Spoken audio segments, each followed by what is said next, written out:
নমস্কার বন্ধুরা, cook two ইট 25 চ্যানেলে আপনাদের অনেক স্বাগত। আজকে একটি দুর্দান্ত স্বাদের রেসিপি নিয়ে চলে এসেছি, যেটা গরম ভাতে খেতে অসাধারণ লাগবে। বাচ্চা থেকে বড় সবাই এটা পছন্দ করবে। আসুন দেখা যাক কি কি লাগছে।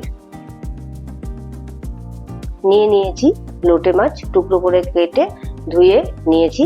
এবার দিয়ে দিলাম স্বাদ মতো নুন। এবার দিয়ে দিচ্ছি 1 চামচ হলুদ গুঁড়ো, 1 চামচ ধনে গুঁড়ো,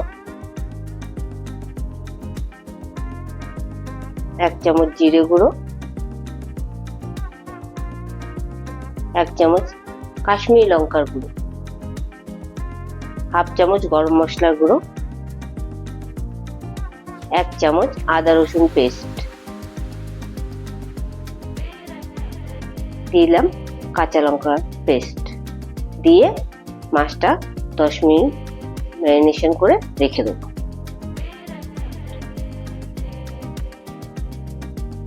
দেখুন মাছগুলো ভালো করে আমি মেখে নিচ্ছি। মেখে এটাকে আমি 10 মিনিটের জন্য রেখে দিচ্ছি। এবার একটা গ্যাসের ননস্টিকের তাওয়া নিয়ে নিয়েছি। এর মধ্যে দিয়ে দিলাম সর্ষের তেল। ননস্টিকের তাওয়াতেই এই মাছটি ভালো হবে, এটা ননস্টিকের তাওয়াতে করারই চেষ্টা করবেন। ফোড়নে দিয়ে দিয়েছি সাদা জিরে। সাদা জিরেটা একটু ভাজা ভাজা হয়ে যাওয়ার পর আমি দিয়ে দিলাম পেঁয়াজ কুচি। পেঁয়াজটাকে একটু লাল লাল করে ভেজে নেব। পেঁয়াজটা লাল লাল করে ভাজা হয়ে গেছে। এবার আমি এর মধ্যে দিয়ে দেবো ম্যারিনেশন করে রাখা মাছগুলো।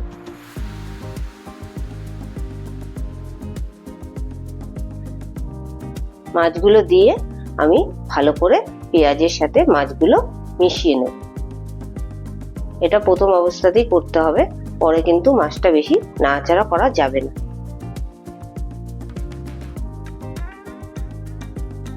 মাছগুলো ভালো করে মিশিয়ে নিয়েছি। এবার মাছগুলো সুন্দর করে সাজিয়ে কড়াইতে দিয়ে ঢেকে দিচ্ছি।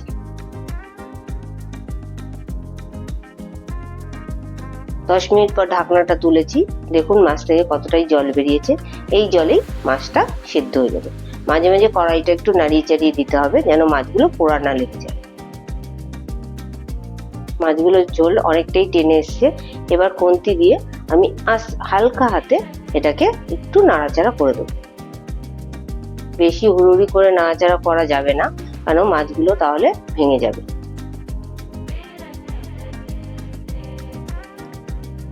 এবার আমি দিয়ে দিচ্ছি ধনেপাতা কুচি। ধনেপাতা কুচি দিয়ে মাছগুলো একটু হালকা হাতে মিশিয়ে নেব।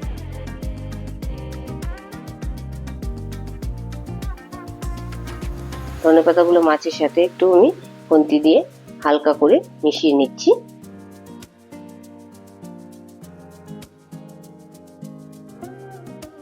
এবার ঝোলটা একটু টেনে আসলেই আমাদের তৈরি হয়ে গেল আজকে লোটে মাছের পাতুরি। মাছটা আমি পরিবেশন করছি, কিন্তু মাছটা যতক্ষণ ঠান্ডা না হবে ততক্ষণ পরিবেশন করবেন না। গরম অবস্থায় পরিবেশন করতে গেলে কিন্তু মাছটা ভেঙে যাবে। মাছটা ঠান্ডা হয়ে যাওয়ার পরেই আমি পরিবেশনটা করছি। দেখুন মাছগুলো সব গোটা গোটাই আছে, একটাও মাছ ভেঙে যায়নি। এইভাবে রান্না করলে আপনাদেরও একটাও মাছ ভেঙে যাবে না। যারা ভাবেন যে লোটে মাছ রান্না করতে ভেঙে যায়, তারা কিন্তু এইভাবে রান্না করে দেখবেন। রেসিপিটি যদি ভালো লেগে থাকে লাইক কমেন্ট শেয়ার অবশ্যই করবেন। আমার চ্যানেলে যদি নতুন বন্ধু হয়ে থাকেন সাবস্ক্রাইব করবার অনুরোধ রইল। আজকে এই পর্যন্তই, আবার দেখা হবে নতুন একটা রেসিপির সাথে। ততক্ষণের জন্য টাটা।